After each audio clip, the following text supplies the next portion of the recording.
Piala Dunia U17, Erick Thohir, ultimatum Bima Sakti untuk segera tentukan skuad inti timnas Indonesia U17. Di informasi yang lainnya, pemain diaspora timnas Indonesia U17 kembali mendapatkan sorotan. Bima Sakti berikan komentar. Dan yang terakhir, manajer timnas Indonesia balas sindiran Thomas Doll, dibilang tak paham bola.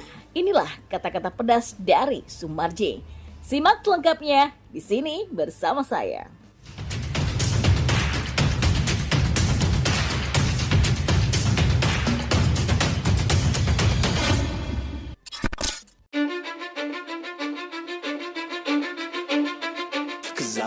Di informasi yang pertama, Ketua Umum PSSI Erick Thohir mengaku sudah memberikan ultimatum pada pelatih Bima Sakti agar segera bisa menentukan skuad inti dari timnas Indonesia U17. Batas waktu yang diberikan adalah sampai akhir Agustus 2023. Saat ini ada 42 nama hasil seleksi dari 12 kota di Indonesia yang bisa jadi amunisi tambahan untuk timnas Indonesia U17.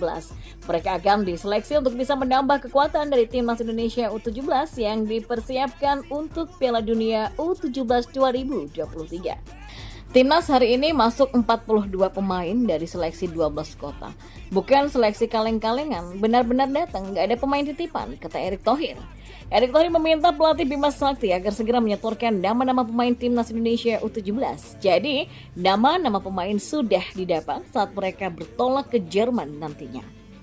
Saya sudah meminta Coach Bima yang saat ini didampingi Coach Indra dan Frank untuk memastikan pada pekan ketiga atau 4 Agustus, tim inti sudah harus terbentuk sebelum main melawan Korea U17 dan berangkat ke Jerman. Jelas Erick Thohir. PSSI juga sudah mengkonfirmasi selama melakukan pemusatan latihan di Jerman, timnas Indonesia U17 akan melakoni sejumlah laga uji coba. Satu lawan yang terbuka untuk menghadapi pasukan Bima Sakti adalah Jerman U17. Di Jerman kami sudah menata pertandingan persahabatan. Kalau nggak salah tim Jerman U17 juga terbuka untuk uji coba, kata Erick. Timnas Indonesia U17 bakal menimba ilmu di Jerman pada September sampai Oktober nanti. Selama di sana para pemain akan digembleng agar bisa mematangkan persiapan jelang Piala Dunia U17 2023. Selain itu, Erick Thohir juga memastikan persiapan Piala Dunia U17 2023 terus digenjot. Contohnya adalah perbaikan lapangan latihan di Jakarta dan Bandung, hingga penambahan akses masuk di Jakarta International Stadium atau JIS. Perbaikan dari fasilitas U17 ketika itu sudah dipaparkan oleh Pak Basuki dan Gubernur DKI dan Bupati Bandung. Ada pembagian kalau rumput itu dari DKI yang akan memperbaiki sesuai dengan mau dan standarnya FIFA. Akses yang akan dibangun oleh PUPR yaitu jembatan penyeberangan dari JIS menuju Ancol yang panjangnya hampir 400 meter itu akses kedua. Akses pertama di depan JIS dan akses ketiga itu di Pemda akan membuka akses jalan di sekitar Danau Cincin untuk menuju jalan tol yang ada di belakang, ujarnya. Dan di informasi yang selanjutnya, Timnas Indonesia U17 saat ini sedang melakukan persiapan menjelang tampil di Piala Dunia U17. Saat ini PSSI dan tim jajaran pelatih sedang melakukan proses seleksi. Beberapa pemain sudah dipanggil termasuk pemain diaspora atau pemain Indonesia yang sedang menetap di luar negeri.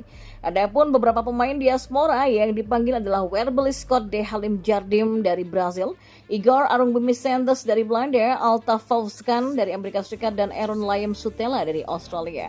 Pelatih timnas Indonesia U17 Bima Sakti sudah memberikan penilaian terhadap para pemain diaspora ini dan menurutnya di antara mereka ada yang kualitasnya di bawah pemain lokal.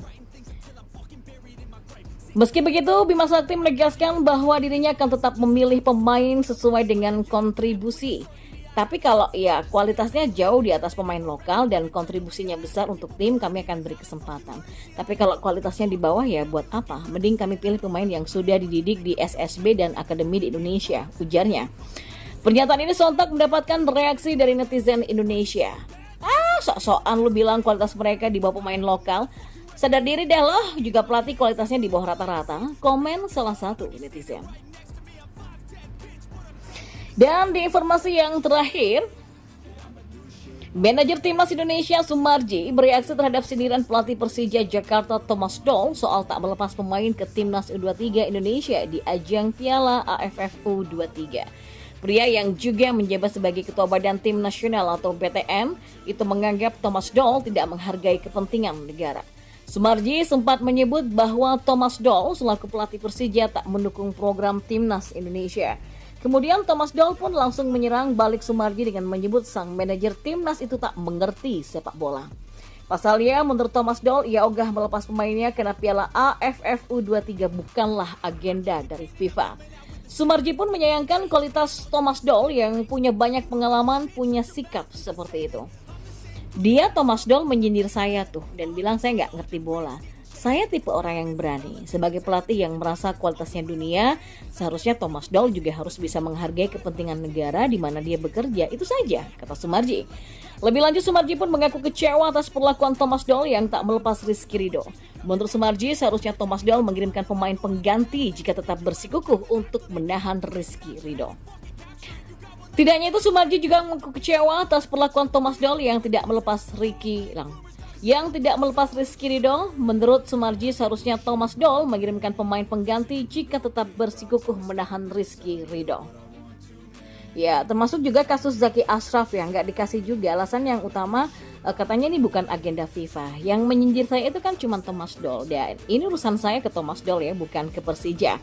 Ya, sekali lagi saya sampaikan, jika Thomas Doll merasa pelatih kelas dunia, pelatih berkualitas, maka seharusnya dia bisa menghargai kepentingan negara di mana dia bekerja. Tutupnya. Diketahui persiapan Timnas Indonesia menjelang Piala AFF U23 2023 menemui banyak halangan. Satu di antaranya adalah beberapa klub yang enggan melepas pemain karena Piala AFF U23 U23 2023 bukanlah agenda dari FIFA. Selain itu, gelaran Piala AFF juga berbenturan dengan jalannya kompetisi Liga 1.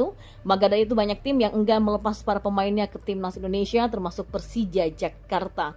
Persija menahan pemain andalannya itu Rizky Ridho untuk bergabung ke Timnas. Tak hanya Persija, PSM Makassar juga turut menahan gelandangnya yang bernama Zaki Ashraf. Namun beberapa menit kemudian unggahan tersebut dihapus.